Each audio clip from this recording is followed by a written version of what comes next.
మార్గంలో కానీ, యోగ మార్గంలో కానీ, సేవ ద్వారా మనం ఆధ్యాత్మించుకోవచ్చు.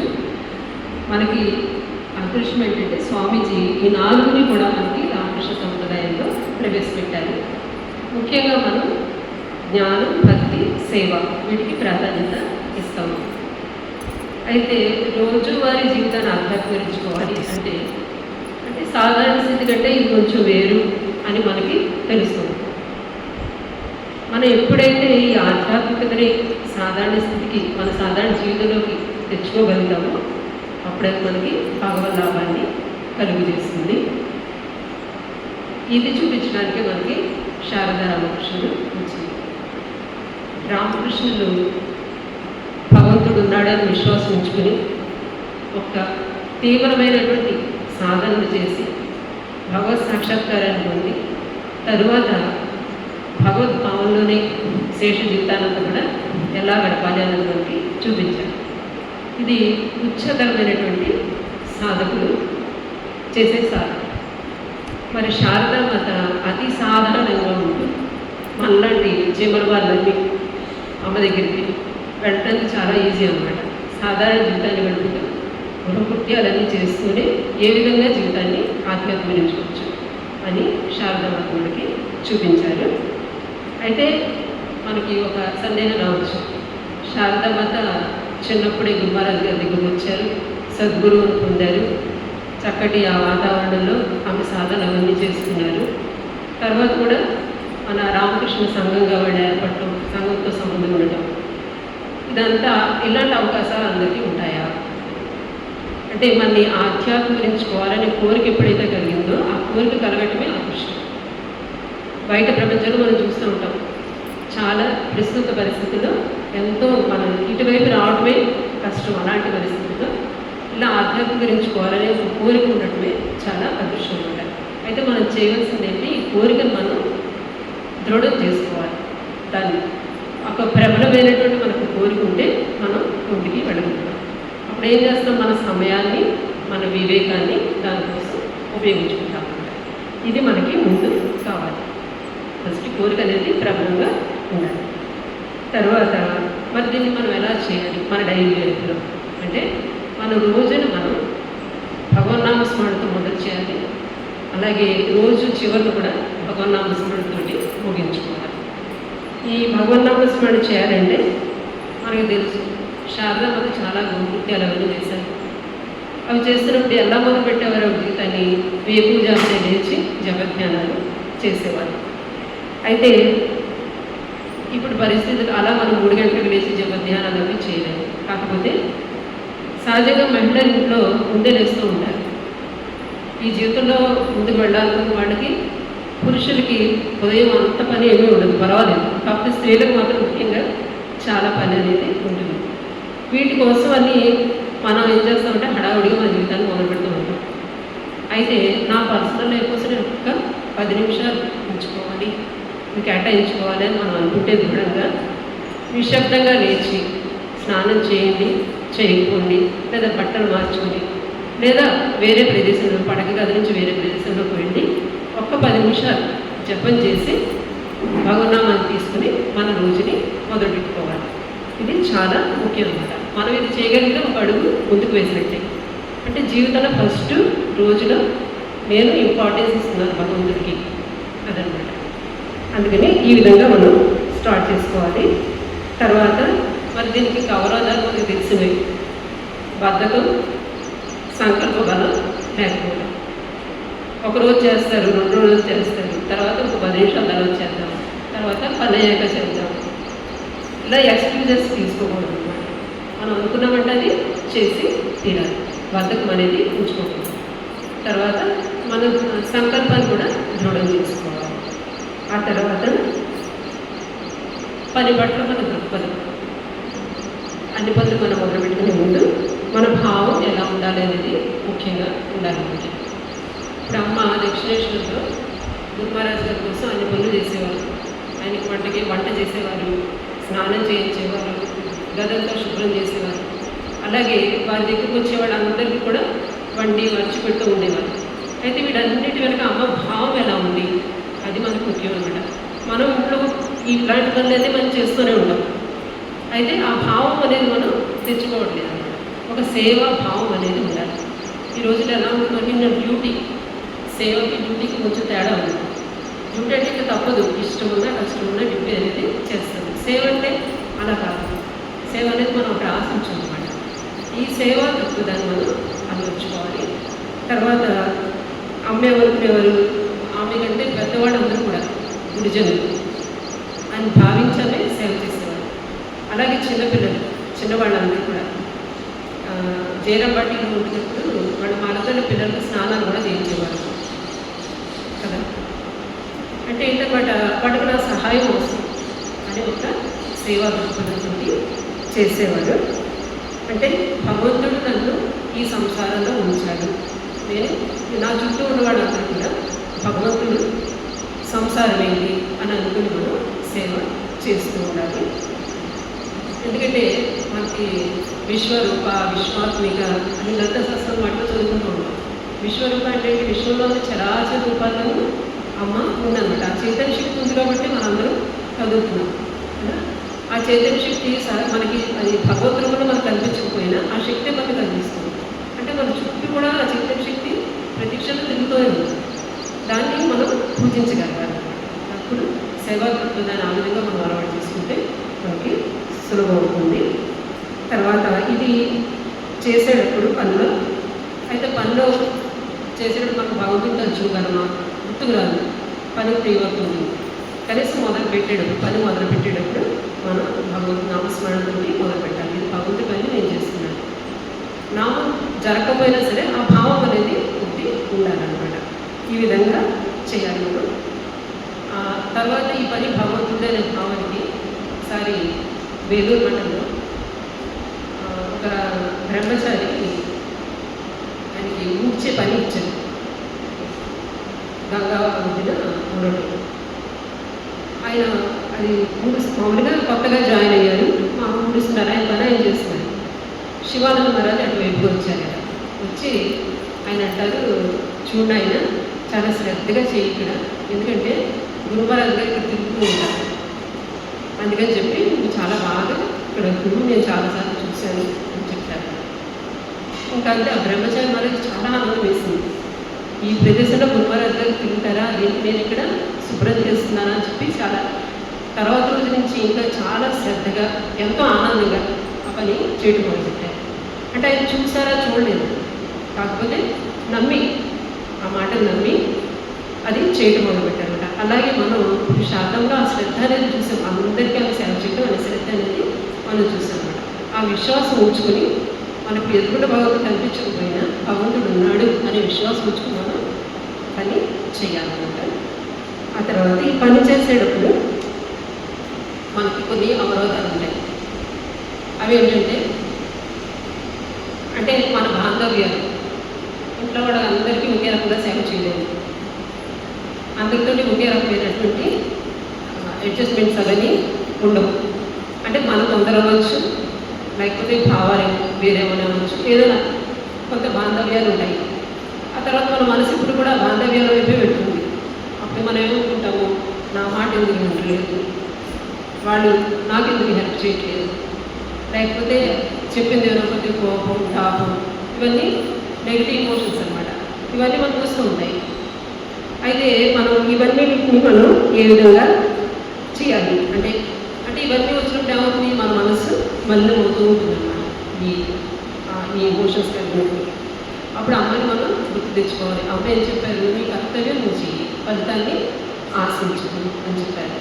అలాగే ఎప్పుడు ఏం చేశారు, చేసిన ప్రతి పని కూడా మంచిగా చెడ్డగా గురు మహారాజ్ గారు ఇచ్చారు అని చెప్పి అంటూ ఉన్నారు. అంటే చేసే ప్రతి కూడా భగవంతుడితో అనుసంధానం చేసుకుంటూ ఉన్నారు.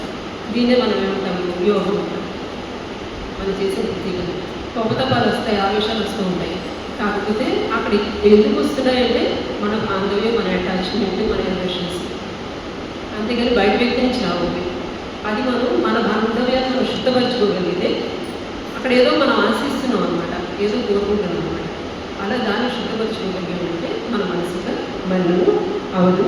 అదే సమర్పణ భావంతో మనం చేయాలి అని చెప్పారు.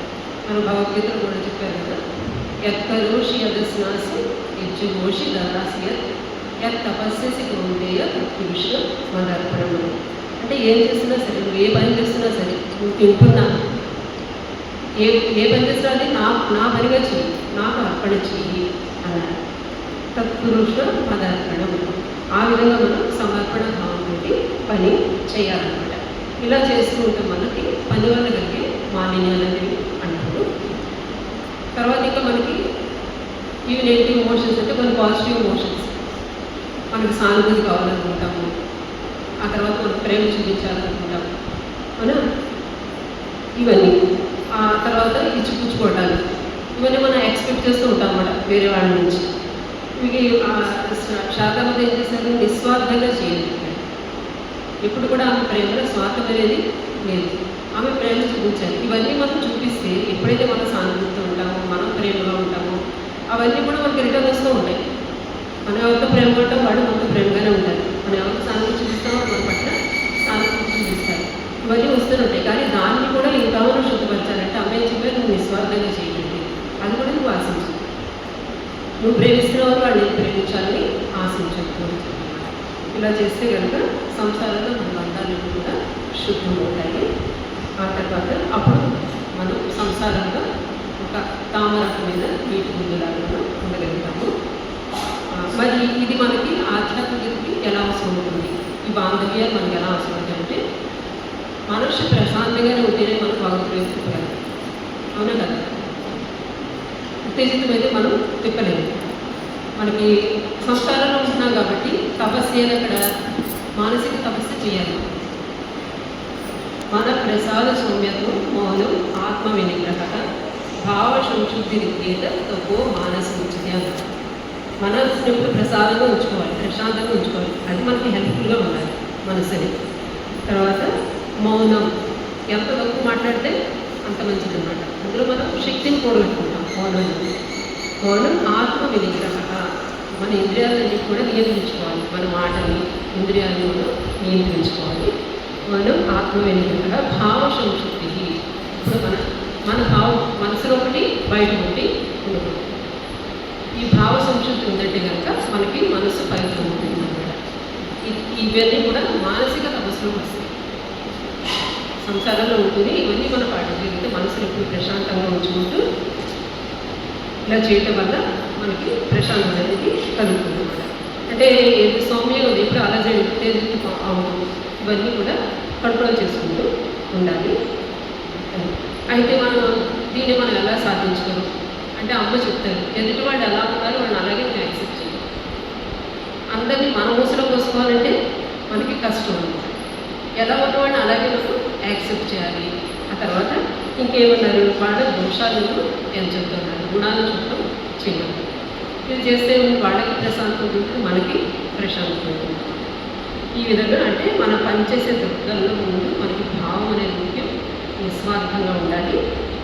మన కర్తవ్యాన్ని నిర్వహిస్తూ మనం చేసే పనులు మన ప్రశాంతతని జరుపుకోవాలి.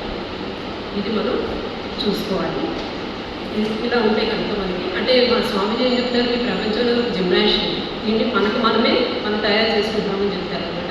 ఈ మన ఇంట్రాక్షన్స్ ఇవన్నీ కూడా దేనికి మనం శుద్ధపరుచుకుంటాం. ఈ పని అనేది ఒక మనకి మీన్స్ అనమాట. మన సంసారంలో ఉన్న మఠంలో పనిచేస్తున్న సోషల్ సర్వీస్ ఆర్గనైజేషన్స్కి వెళ్ళి సేవ చేస్తున్న ఏమన్నప్పుడు ఇవన్నీ మనకి మీన్స్ మనమన్నీ తయారు చేసుకుంటాం కోసం. తర్వాత నిస్వార్థతతో చేయాలి, ప్రేమతో చేయాలి. మన కర్తవ్యాన్ని నా కర్తవ్యం ఇది అని ఏమి ఆశించకుండా చేయాల్సి ఉంటుంది. మనసుని ప్రశాంతంగా ఉంచుకోవాలి, పనిచేసిన మనుషుని ప్రశాంతంగా ఉంచుకోవాలి. తర్వాత ఒక ఆధ్యాత్మిక వాతావరణం మనమే ఏర్పాటు చేసుకోవాలి. ఇంటిలో పొద్దున్నే లేచినప్పుడు స్తోత్రాలు స్తవాలు అవన్నీ మనం చదువుకుంటూ ఉంటాం. మనం చదువుతుంటే ఏమవుతుంది, అవి పిల్లల చెవుల్లో కూడా వెళ్తూ ఉంటాయి. వాళ్ళు కూడా నెమ్మదిగా అలవాటు పడతారు. లేదా మనకి 10 తొందరలో చదువుకోలేకపోతే పెట్టుకొని వింటాం. కానీ అలా మనకు మనం క్రియేట్ చేసుకోవాలి. తర్వాత భగవంతుడితో మనకు సంపర్కం అనేది మనం ఏర్పాటు చేసుకోవాలి. దైవం నా సొంతం, మన ఇంట్లో ఒక వ్యక్తి కింద మనం భావించాలన్నమాట. దీన్ని మనం ఎలా అలవాటు చేసుకోవాలి. సపోజ్ బజార్కి వెళ్ళారు, మీకు బట్టలు ఎవరు తెచ్చుకున్నారు, ఇప్పుడు పండుగ వచ్చింది బట్టలు తెచ్చుకుంటారు, అవి తీసుకొచ్చి ఒక జత గురువారంగా కూడా తెచ్చుకుంటాం, మళ్ళీ మనమే వాడుకుంటాం అవి అవునా. కానీ తీసుకొచ్చి ఇంట్లో ఒక వ్యక్తిగా గురువారాజు గారికి పెట్టాం. తర్వాత ఏమైనా బజార్కి ఫ్రూట్స్ తీసుకొచ్చారు, అందులో బెస్ట్ డేని గురువారాజు గారికి పెట్టాలి. మన మనసుని ఆ విధంగా ఆ ప్రేమను అలవాటు చేయడం, మనసుకి మనం అలా విధంగా మంచిగా చేయాలి. మన ప్రతిదీ ఇలా చేస్తూ ఉంటే ఏమవుతుంది, ఫస్ట్ మనకి గురువారాజు వచ్చేస్తుంది. మనం ఏదైనా వండుకున్నారు, ఏదైనా చేశారు, సహజంగా మహిళలు చేస్తూనే ఉంటారు. కాకపోతే అదేంటంటే బాహ్యాచారాలకి ఎక్కువ ప్రాధాన్యత ఇవ్వకుండా నా సొంత మనిషి గురువారాజు, నేను స్నానం చేయలేదు, లేకపోతే పొద్దున్నే బయలుదేరి పెట్టేవాళ్ళు సాయంత్రం, అలా కాదు. నేను ఎప్పుడు చేసుకుంటే గురువారాజు గారికి ఆఫర్ చేసుకోవచ్చు. భగవంతుడు ఇచ్చింది భగవంతుడికి ప్రసాదంగా చేసి అది మనం ప్రసాదంగా తీసుకుంటాం అందరికీ ఇవ్వడం. ఇదేమవుతుంది, ఒక కృతజ్ఞత భావం చెప్పుకోవడం, భగవంతు అనుగ్రహం పొందడం, భగవంతుడి కృతజ్ఞత భావంతో చేయడం అన్నమాట. ఈ విధంగా మనం చేస్తూ ఉండాలి. మేము మంచి ఫస్ట్ అందరికి చాలాస్తూ ఉంటారు, ఏం చేస్తున్నారు దేవుడు దగ్గర పెట్టమంటున్నారు చాలాస్తూ ఉంటారు అవునా. కాకపోతే అయినా మీరు కొనసాగించండి. అది తర్వాత ఏమవుతుంది, అది అనిపించారు ఇంట్లో మిగిలివాడు కూడా అలవాటు అవుతుంది అనమాట. మేము చూసి మీ పిల్లలు నేర్చుకుంటారు, అమ్మాయి ఇది గురువారాజు గారికి ఇవ్వాలి ఫస్ట్ కానీ వాడంతా అలవాటు చేసుకుంటారు అనమాట. ఆంటీ బియ్యాన్ని ఏమవుతుంది, చివరికి అదొక స్వీట్ ఫ్రాగ్రెన్స్. మనం ఇలా చక్కగా ఒక ఇంట్లోనే ఒక ఆధ్యాత్మిక వాతావరణాన్ని ఏర్పరచుకోవాలి. అంటే భగవంతుడు అక్కడ ఉన్నాడు. మనం మట్టి మిషన్కి వెళ్తారు, మట్టి మిషన్లో పని అంతా చేస్తారు, గురువారాజు పని అంటారు. మరి గురువారాజు ఇంట్లో కూర్చున్నారు కదా, అది గురువారాజు గారి పనే కదా.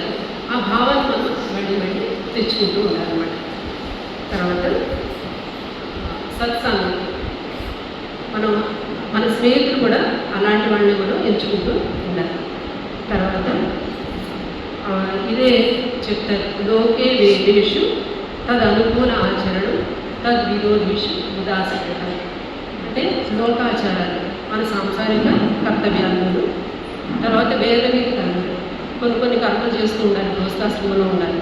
వీటిల్లో ఏం చేస్తూ ఉండాలట, నా భక్తికి ఏది ఉపయోగపడుతుంది అనేది మనం చేసుకోవాలి. మిగిలిన పని చేస్తున్న వాటి పట్ల ఉదాసీనంగా ఉండాలి, చెయ్యాలి తప్పదు. కాబట్టి అవి ఉదాసీనంగా చేస్తూ ఉండాలి. అయితే ఏవైతే మన భక్తిని పెంచుతాయో వాటి వైపు ఎక్కువగా అనురక్తి చూపించి చేస్తూ ఉంటాం.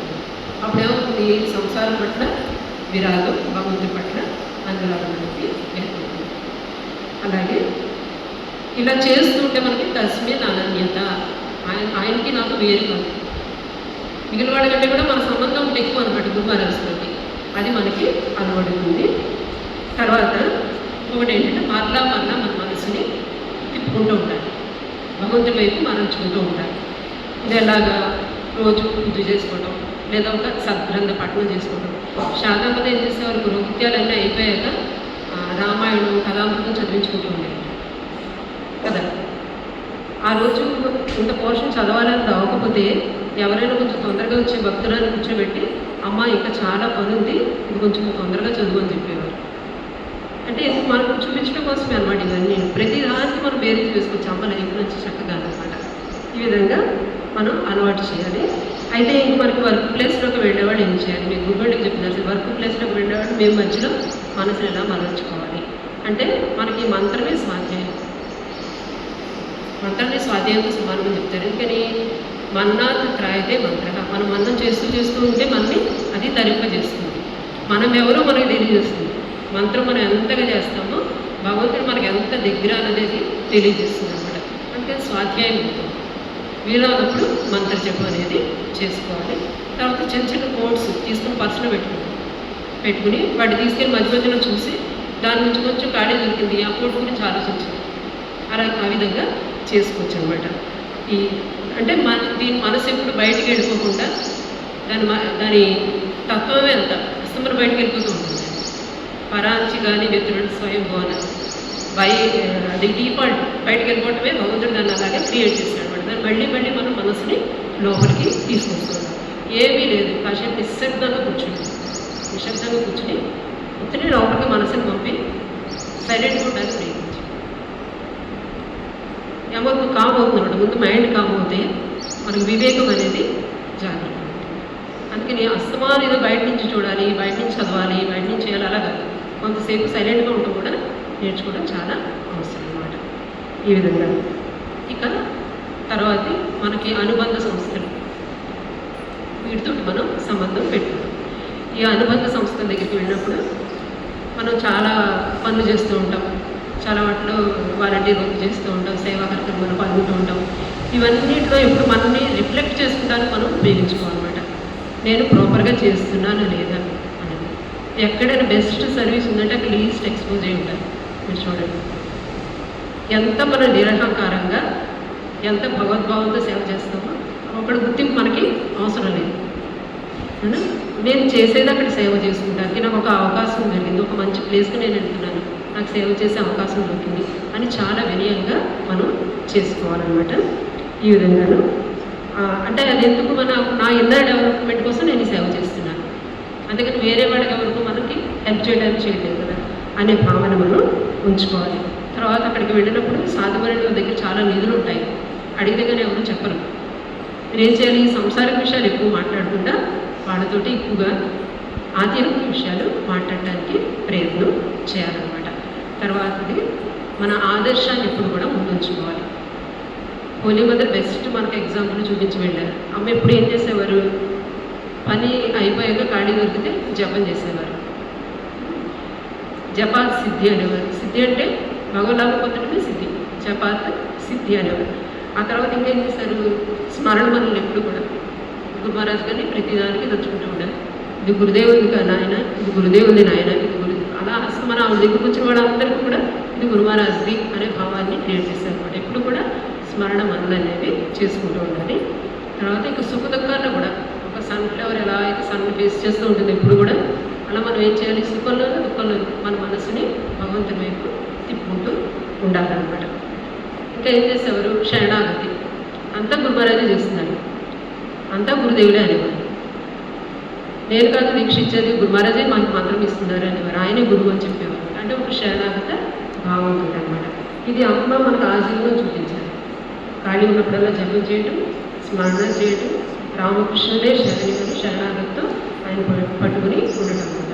నేను యంత్రాన్ని నువ్వు యంత్రివి అనే భావంతో ఇప్పుడు కూడా ఉండేవారు. ఇది ఆ తర్వాత చిట్ట చివరికి వచ్చేటప్పటికి కూడా మళ్ళీ మనం అంటే మనం ప్రొద్దున్నే స్మరణతో మొదలుపెట్టాము, పని చేసేటప్పుడు మన దృక్పథాన్ని, సేవా దృక్పథాన్ని అలవర్చుకుంటూ ఉండాలి. ఆ తర్వాత మన అవరోధాలు ఏవైతే ఉన్నాయో, మన బాంధవ్యాలన్నీ కూడా మనం శుద్ధపరచుకుంటూ మనలో కలిగేటటువంటి నెగిటివ్ పాజిటివ్ ఎమోషన్స్ వీటికి కారణం ఏంటి అనేది మనం చూసుకుని నేను కనుక అన్సెల్ఫిష్గా ఉంటే ఇవైతే నాకు రావు అనే భావన దృఢం అవ్వాలన్నమాట మన మనసులోనూ. ఈ విధంగా ఉంటూ ఒక చక్కటి ఆధ్యాత్మిక వాతావరణాన్ని మన చుట్టూ ఏర్పరచుకుంటూ తర్వాత వీలైనంత వరకు సత్సంగం చేస్తూ మనస్సుని మరలా లోపలికి మరచుకునే ప్రయత్నంతో చేస్తున్నారు. అలాగే చివరి మళ్ళీ జపం, ప్రార్థన వీటితోటి మనం దేని ముగించడానికి ప్రయత్నించాలన్నమాట. ఈ ప్రార్థన మనం ఏ విధంగా చేయాలి, జపం అయ్యాక పొద్దు నుంచి నేను ఏ విధంగా గడిపానో తెలియదు, ఎంత నేను దలుచుకున్నానో తెలియదు. కాకపోతే నేను సాధన చేయలేదు, భజన చేయలేదు, నీ పాదపదాలను బట్టి నాకు శుద్ధ భక్తి నాకు భక్తి, జ్ఞాన, వైరాగ్యాలు ప్రసాదించు అని ఎప్పుడు కూడా మనం నిరంతరం ప్రార్థన చేయాలన్నమాట. ఒకసారి బేరీ చేస్తారు, పొద్దు నుంచి నేను ఆధ్యాత్మిక మార్గంలో వెళ్ళాలనుకున్నాను కదా, ఆ విధంగా నేను వెళ్తున్నానా లేదా, ఒకసారి మనమే రిఫ్లెక్ట్ అయ్యి నాకు ఇంత అవకాశం ఇచ్చావు కృతజ్ఞత భావంతో మరలా ప్రార్థన చేయాలి, దాన్ని మరింతగా ముందుకు తీసుకెళ్ళు అని చెప్పి మనం భగవంతుడిని ప్రార్థన చేస్తూ ఉండాలన్నమాట. ఈ విధంగా మనం చేస్తే మన జీవితాన్ని మనం ఆధ్యాత్మించుకోగలుగుతాము.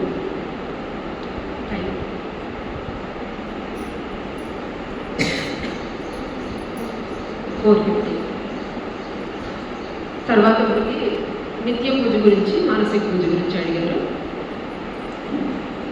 ఈ నిత్య పూజ విధానం అనేది మనం ఎలా చేసుకోవాలంటే అలా చేసుకోవచ్చు. నిత్య పూజ ఎక్కువ టైం లేదు అన్నప్పుడు, ఎక్కువ నిష్టగా మనం చేయలేము అన్నప్పుడు జస్ట్ ఫోటోలు తుడుచుకుని అక్కడ పూలు పెట్టి మంత్రజపం చేసినా సరిపోతుంది. అదే ఆ తర్వాత ఇంకొంచెం మీరు చేయగలరు పంచోపచారాలు.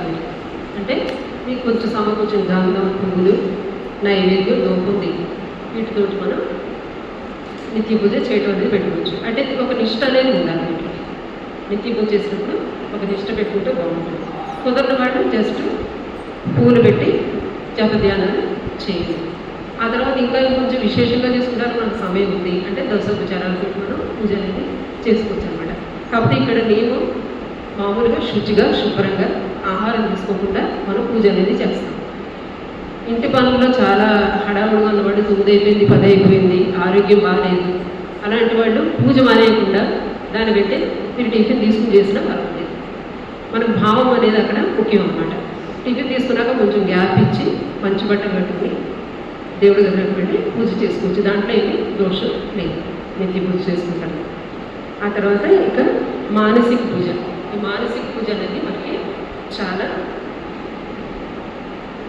అత్యుత్తమైనటువంటి పూజ అన్నమాట. ఇది మానసిక పూజ.